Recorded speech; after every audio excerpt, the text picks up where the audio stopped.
right, good morning, everybody, or afternoon, actually. Every Monday, we do it right here at the SNSN studios, where it is Lunch with the Unicorns, the Norwich Sea Unicorns, to be exact. As always, I am joined by the voice of the Norwich Sea Unicorns. It would be Adam Plager, at Play by Plager, right? Plager. That's right. And today we're also joined by star pitcher who's had a couple of incredible pitching performances the last couple times out, just to date. We'll talk about that. It's Luke Cardman. How are you, Luke? Good, how are you? You doing okay? Yeah, doing well. Excited to be here. Just make sure you tell when you go home tonight. You say you had the best time, and Mike was so hospitable. Will do. Because otherwise Van will be up on me. He did send me a text message. So I heard, yeah. He goes, be nice to him. I said, what am I going to do? Be mean to him? What's up, jerk? No. Van and I'll just tell you I'll tell you a little story about him. He, I'm sure you met his daughter, Lindsay. Yep. Right? Yeah. Who's at my house every so often, by the way. Nice. And she was a basketball star at Grizzle High School, and COVID hit. So he actually bought us a camera. That's what he's telling me. He really honestly did. I mean, you want to talk about incredible generosity. This he guy really is. Yeah. He's got no problem helping whoever he wants to help out, and he's gracious about it. He really is. They're the best. Yeah, he made me lobster for dinner last night. Did he really? They're treating me really well. Have you eaten? Has he made you a strap back yet? I don't think so. Is it strap back? Did I mention it right? Deer. No, but he has mentioned it because he is a big hunter, so I'll have to try that out at some point. We went over and had it one time. The way he made it was really. He's you ever had deer? Cook. I think so, but it was. It's funny because we were doing a football game at Grizzle High School. Yeah. And he was helping run a camera that night, and he said, "I have the most tender meat you will ever eat in your life." And I said, "Oh, because when the meat is good, the meat is good." Right. So he came over and he gave me a piece, and it was like unreal.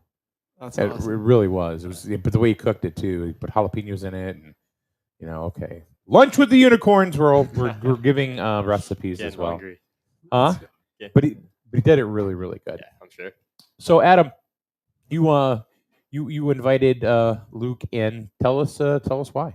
Well, I mean, it's safe to say he's been one of our best pitchers this summer, but it's good to bring back a returner second summer in Norwich. So it was exciting to see him come back and always see familiar faces. We have 5 returners on the roster right now overall, but it's cool to see guys come back, and he's been very dominant for us, and we feel like we have a chance to win every time he takes the mound for us. So it's fun to watch. It's fun for me to be the broadcaster calling the action. So, but yeah, Luke's a great guy, and I'm excited to have him join me today and talk some Norwich Sea Unicorns.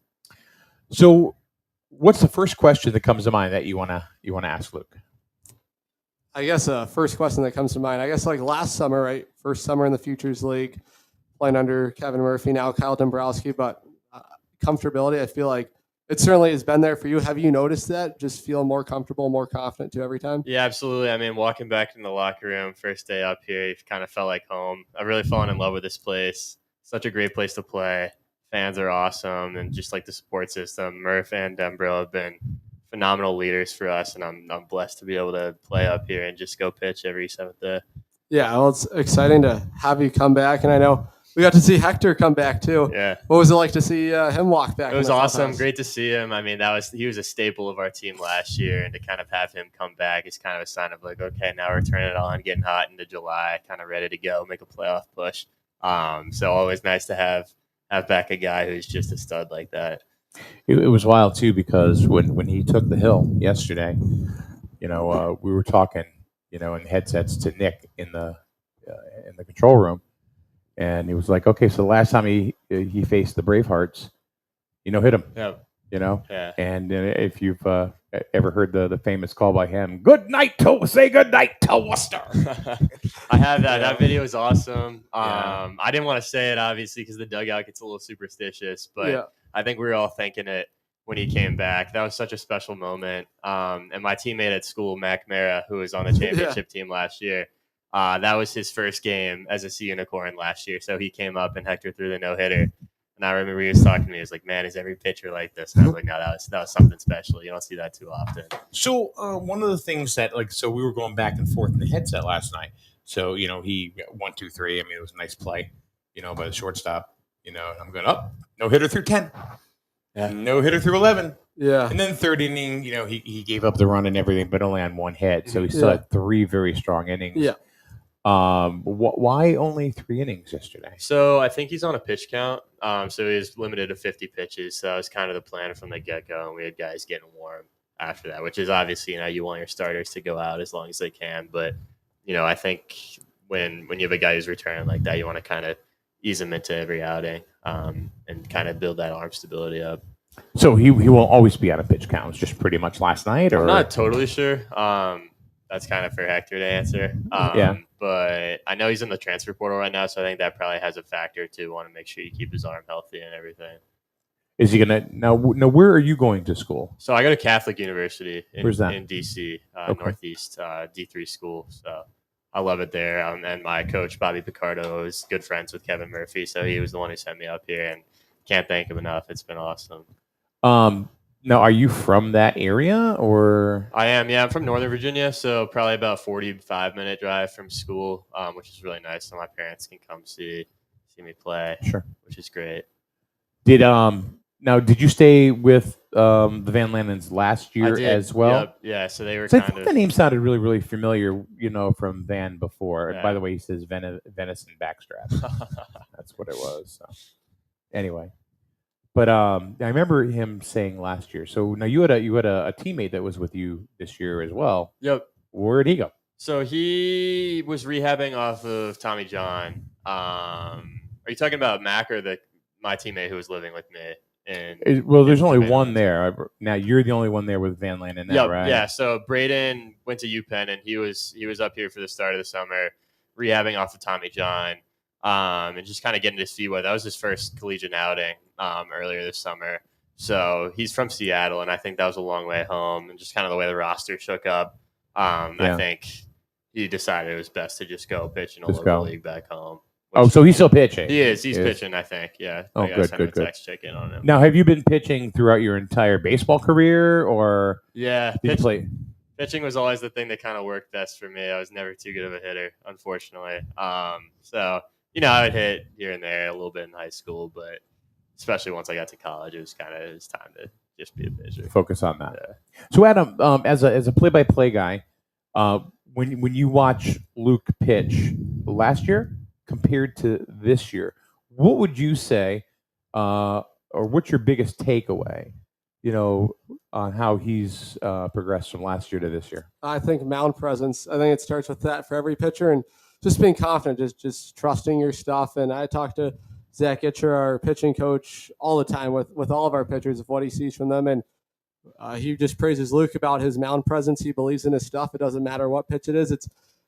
He believes in that it's going to get outs, and I think we've seen that every start. Doesn't matter who's in there in the batter's box. You have to believe your stuff is better than whoever you're going up against. And I've certainly have noticed that. And I think when it's your second summer back in a league, it helps you feel comfortable, go back to the same organization, and also be able to stay with the same host family too. Everything's familiar, and I think it makes a big difference. You just kind of feel like you more than belong here, and you're a part of that leadership group now when you return. And I think I've noticed that for sure, and it's fun to watch what he does this summer, even last summer too. It's just a matter of continuing to take steps. It's about building blocks, especially for pitchers. It's hard to be an elite pitcher, especially in college ball, continuing to make that transition and make that jump. But I mean, I was looking at some of the stats. First pitch strikes, you have to have it. It's over 70% of the time for Luke this summer. I don't remember what it was like last summer, but I mean, when you're working ahead 0-1, like Itch tells me, more times than not, it's going to be a good day on the mound. It's been a great summer for him on the mound. Gotcha. All right, we're going to take a quick break. Be back in a minute. We're going to talk to you and see what you feel the differences are between last year and this year. And we're also going to schedule a time for you to have venison backstrap with the Van Planets. Got to do that. And we will be there to have dinner with you because it's delicious. So be back in a minute right here on SNSN. Today's program is being brought to you by the Burns Agency in Dayville and Norwich. Home, auto, life insurance, all from a family-owned agency since 1932. Call 860-774-8549 or find them on the web at burnsagency.com and find out why you'll buy better at Burns. The Burns Agency, a Hub International company. Strain Family Motors on Route 12, Lisbon. Quality used cars like the SNSN Strain Family Motors Mobile that you will see at all SNSN sports events. Oil changes, remote car starters, all available and more in their service department. And if you really want to turn up the excitement, rent a Polaris Slingshot for the day and live it up. All available at Strain Family Motors, Route 12 in Lisbon. If you're talking, they will hear you.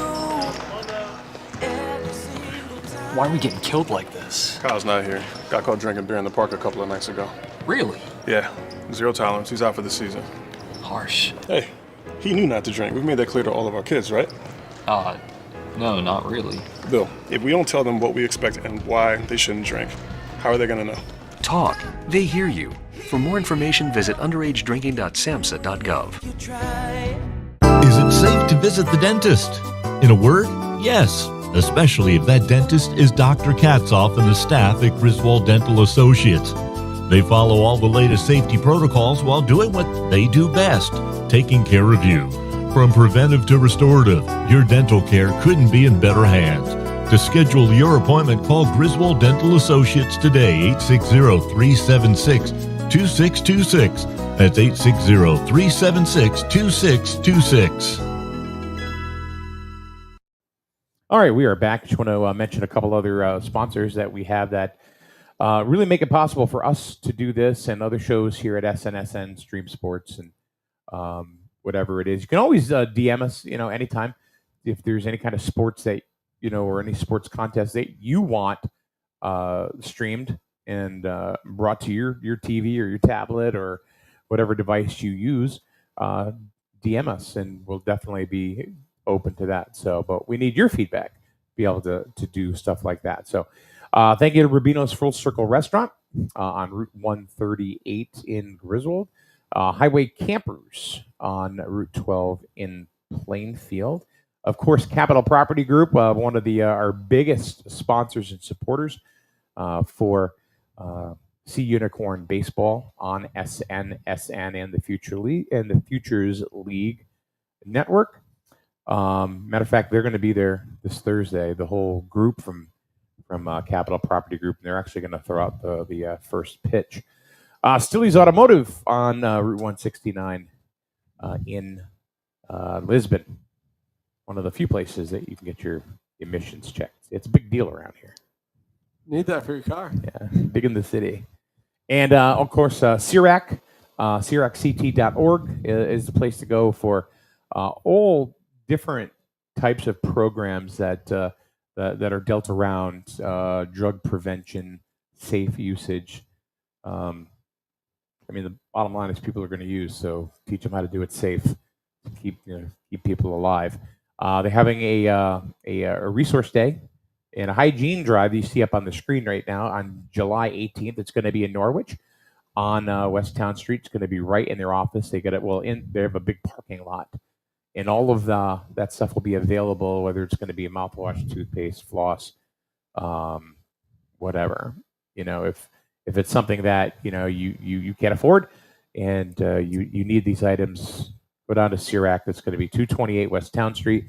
If you miss what I said and you wanted to get back when we're done, you can always pop this broadcast on again and rewind right to any specific space that you want to. So anyway, Luke, let's talk about your college year compared to here at the Sea Unicorns. Sounds like you had a little bit of a struggle this year at Catholic University. Yeah, it was very difficult. I think at times I often struggle to separate myself, the baseball player, from myself, the human being, and just kind of when you tie your success to like your Right. self worth, it kind of creates this vicious cycle where every bad outing makes you less and less confident on the mound. Um, and that was just kind of an adjustment I had to make. I think it was good to have kind of a clean slate coming in here. And we had a great year at school. You know what I mean? I think I would have loved to contribute more, but we had such a special group and Right. won our conference. And that was kind of a good springboard to come into the summer ready to go and excited to kind of play ball and see where it takes me. So I'm really happy I've been able to kind of make those tweaks and find some success on the mound. Do you want a caveat off of that, or Yeah, I mean, what you got? I didn't watch him, right? I didn't watch him pitch at Catholic, so I can't speak to what he was doing there, right? Yep. So I didn't see those outings. You can see the numbers, but numbers can be deceiving at times. It doesn't tell the full story of any athlete because, like you said, the psyche and the mental side of the game is very real, and you have to find a way, especially as a pitcher, to block out all the outside noise and try and find a way to shut it out. I remember I was a pitcher growing up, and I had a great pitching coach by the name of Justin Sincock, who was actually going to sign a pro contract. He took his next start, and it actually ended his career before he had signed. But that was a big thing that he preached, is the mental side of the game. You can't allow things to distract you or phase you, because one bad pitch can turn into a bad inning, which can turn into a bad start or a bad outing if you let something like that blow up. So, no, it's important, and it's fun to watch what he's been able to do. And I think Luke will say it's a learning experience. You have to learn, how to deal with some of that adversity to get to ultimately where you want to go. I think as far as any athlete's concerned, to live through some of the bad times, but also see like what it does take to eventually have success and now learn how to sustain success. It's all a part of that process, I think. Did you you're having a good year with the Sea Unicorns? It's like any profession. But first, I want to caveat something you said as well about stats, and doesn't tell the complete story of any athlete. The only thing it tells the complete story on is if you're playing fantasy baseball, something like that. That's really it. But you can't. You're absolutely right as far as that is concerned.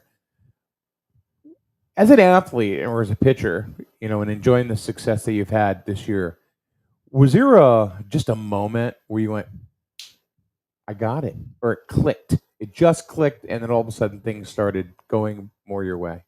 Honestly, a little bit. My roommate Braden earlier, he lent me this book called "Don't Believe Everything You Think," and it was about just kind of how your brain can kind of spin itself out of control at times. And as athletes, we talk about the flow state, and for the longest time, that was kind of one of those things that seemed like mystical, like not a real entity. And I think I've found ways to kind of turn my brain off on the mound and remember it's fun. And when you get into this groove, it's easy to just keep going, keep attacking for first pitch strikes. So that was absolutely a big help. I don't think it was one snap of the finger that changed things. I had plenty of good calls with my coaches at school and my coaches back home, just to kind of see like, hey, where can we make some adjustments and kind of find what's working and what's not working, and kind of I think I'm happy with the results so far. So hopefully I can keep it going. Very good. What do you know? Is this the last year of eligibility for collegiate ball, or do you? No, so I just finished my sophomore year, so I got 2 years left at Catholic, which is going to be exciting. I think we made the tournament my first 2 years at school. My little brother's a rising freshman coming to join the team as well, so we're going to get some youth coming into the program. We've lost a couple guys to the transfer portal, which is I'm incredibly happy for them, and I think it speaks to the talent we have at our school. But now we got to kind of retool and get ready to go again. So thankfully, I got 2 more years at least to play in baseball, and I'm enjoying it. Adam, can you describe what we hear about the transfer portal a lot, in different college sports. Can you explain for the non-journeyman how they don't it is? Yeah, the transfer portal now in NCAA sports is you have an option to switch schools. Simple as that. If you don't like your current situation or you're looking for a new opportunity, you can enter yourself into the portal, which makes yourself accessible to any college coach to start talking to you about bringing you to a new program. For some guys, they didn't play a ton where they were, and that was the case for Gio, and he's found a new home at Siena College. Other guys, especially like we were talking last time with Lee here, like sometimes